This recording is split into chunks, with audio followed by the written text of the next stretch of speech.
Iran Israel में तनातनी जारी है। दोनों देशों के बीच युद्ध भयावह रूप ले चुका है। अब पश्चिम एशिया में तनाव के बीच अमेरिका ने बड़ा कदम उठाया है। मीडिया रिपोर्ट्स की माने तो पश्चिम एशिया में अतिरिक्त सैन्य विमान और हथियारों को तैनात किया गया है। इन हथियारों में महाविनाशक हथियार भी शामिल हैं, जिसमें बैलिस्टिक मिसाइल, रक्षा विध्वंसक और लंबी दूरी के B-52 बम वर्षक विमान, जो सीधे सीधे ईरान के लिए एक चेतावनी है। ईरान की तरफ से इजराइल पर हमला किए जाने के बाद हर दिन हालत बदल रहे हैं। वहीं इन हालातों में तब और तेजी आ गई जब इजराइल ने 26 अक्टूबर को ईरान पर जवाबी हमला कर दिया। इजराइल से इस्लामी गणराज्य के सैन्य बुनियादी ढांचे को नुकसान पहुंचा है। इधर शुक्रवार को संयुक्त राज्य अमेरिका ने पश्चिम एशिया में अतिरिक्त सैन्य विमान और हथियारों की तैनाती की घोषणा की है, जिसमें बैलिस्टिक मिसाइल, रक्षा विध्वंसक और लंबी दूरी के B-52 बम वर्षक विमान शामिल हैं, जो सीधे सीधे ईरान के लिए एक चेतावनी भरा संदेश देते हैं।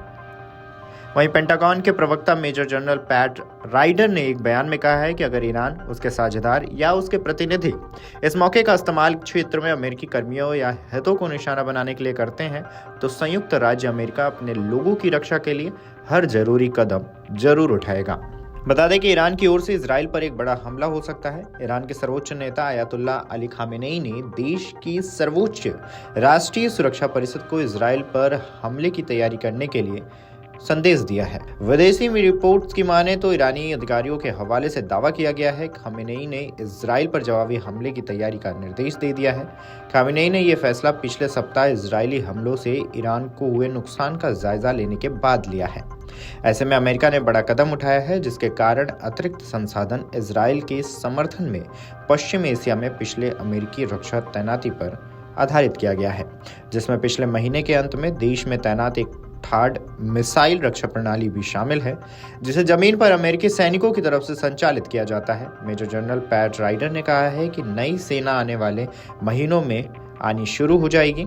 इजराइल ने 26 अक्टूबर को ईरान के खिलाफ बड़े हमले किए, जिसमें इस्लामिक गणराज्य के सैन्य बुनियादी ढांचे को तबाह कर दिया, जबकि महत्वपूर्ण परमाणु और तेल स्थलों को खाली कर दिया गया।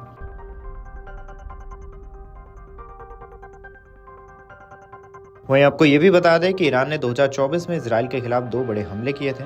एक अप्रैल में दमिश्क में अपने वाणिज्य दूतावास पर हमले के बाद, जिसके लिए इजराइल को दोषी ठहराया गया था, और दूसरा अक्टूबर में, जिसके बारे में तेहरान ने कहा कि यह पश्चिम एशिया में उसके समर्थित सशस्त्र समूहों के नेतृत्व की हत्या के जवाब में था। वहीं पर्यवेक्षकों ने चेतावनी दी है कि क्षेत्रीय प्रतिद्वंदियों के बीच जारी सैन्य अभियान और भी बढ़ सकते हैं। मीडिया रिपोर्ट्स में यह भी दावा है कि ईरान की ओर से जवाबी हमले अमेरिकी राष्ट्रपति चुनाव यानी 5 नवंबर के बाद हो सकते हैं। माना जा रहा है कि अमेरिका की ओर से संघर्ष न बढ़ने के लिए दबाव को देखते हुए ईरान ने अमेरिकी राष्ट्रपति पद के लिए हो रहे चुनाव में मैदान तक अपनी कार्रवाई न करने का फैसला लिया है। इजराइल और ईरान के बीच गाजा में युद्ध शुरू होने यानी बीते 1 साल से तनातनी है। इस साल अप्रैल में दोनों मुल्कों ने एक दूसरे पर मिसाइल दागी थी, जिसके बाद कुछ महीनों के लिए चीजें शांत हुई, लेकिन अक्टूबर में हालात काफी खराब हो गए हैं। Video desk amarujala.com। अगर आप ये वीडियो YouTube पर देख रहे हैं तो हमारे चैनल को सब्सक्राइब कर बेल आइकन दबाएं, और Facebook पर देख रहे हैं तो हमारे पेज को लाइक करें। 8 मिलियन प्लस सब्सक्राइबर, आपके इस भरोसे के लिए बहुत धन्यवाद।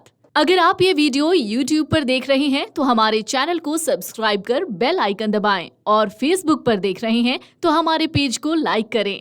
8 मिलियन प्लस सब्सक्राइबर, आपके इस भरोसे के लिए बहुत धन्यवाद।